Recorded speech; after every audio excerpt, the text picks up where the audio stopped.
Gather round as I tell you guys an original story time. Claire and Michael were happy. Claire just found out she was pregnant. Michael had got qualified for his VA loan guarantee, and they found the perfect piece of property and what they thought was a perfect area. Little did they know, the area was not as perfect as they thought. Though Claire and Michael opened a barbecue place, it wasn't enough to sustain the bills while they stayed worked and got their form in order, and so Michael worked at a factory during the day, while Claire ran the business of the barbecue during the day, so they could sustain the income and keep their business going. Not everyone was happy about this interracial couple moving into town, but most people like to mind their own business. Those that like to make noise occasionally threw bricks through the window, burned a cross, made left-threatening messages written all over places, but nobody did anything actively. In the neighborhood, there was a very, very wealthy family, the Alders. David Alder Jr. was their eldest son, and he was the author of most of the terror that Claire and Michael endured. David would set fires they'd have to put out, and no matter how much Claire and Michael would plead with his parents, they'd simply tell him nothing could be done. Now go make our barbecue.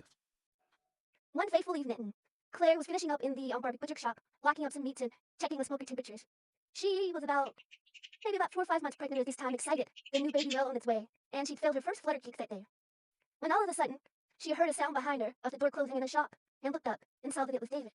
Hello, David, she said, startled. I didn't hear you come in. Is there something I can help you with? We're just getting ready to close up. David leered at her. He leered at her bulging breasts that were getting bigger by the day because of her pregnancy. He leered at her beautiful, slight form and her long, curly hair.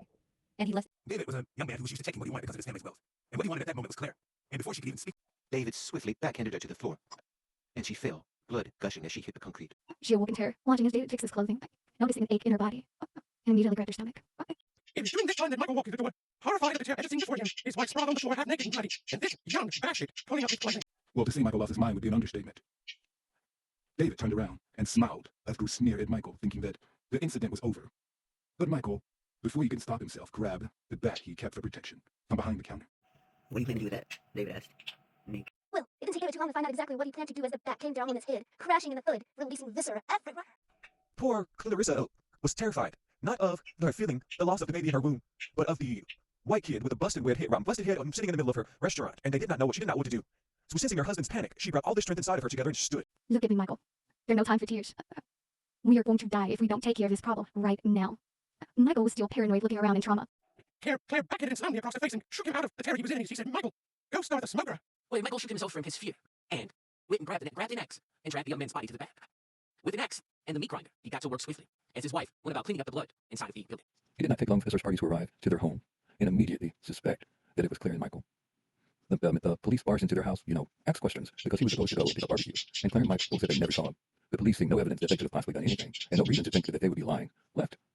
Claire decided she wanted to be a part of the community, and her and Michael went out to help search for the lost boy. When all the people of the town were gathered at the home of the wealthy man, Michael and Claire donated a platter of delicious smoked meat.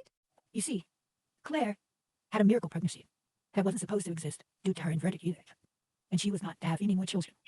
But she smiled as she sat and watched, and served the neighborhood who was searching for David, platter after platter of macaroni and cheese and succulent smoked meats. Well, pretty soon, it was clear to Mike and Claire that they'd gotten away with giving the community their job. Well, wouldn't you know? They'd taken their poison and had all of their evidence ready to present to let the young man know, interviewing them just exactly the extent of their deeds and how far they went back.